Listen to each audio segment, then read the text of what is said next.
السلام عليكم ورحمة الله وبركاته. اخوان، تلاقيك بناية بيها اعمدة او بيها ركاز او بيها دنق، يعني فلازم انت وعندك جدران تقطيع، لازم عملية تثقيب وعملية زرع شيش.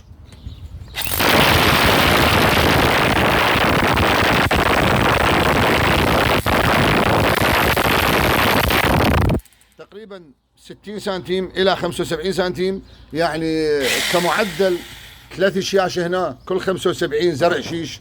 بس الشيش ما اريده بملعب، ما اريده بملعب، 3 شياش منا و3 شياش منا. تكمل الجدار، الشمع من فوق القفله مالتك انساه بعد الجدار.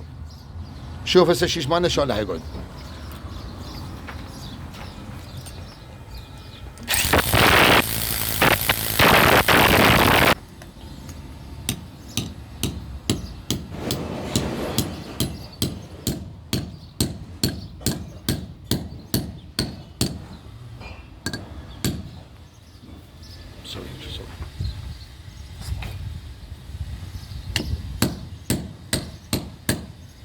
هسه ما ابي ملعب، فول.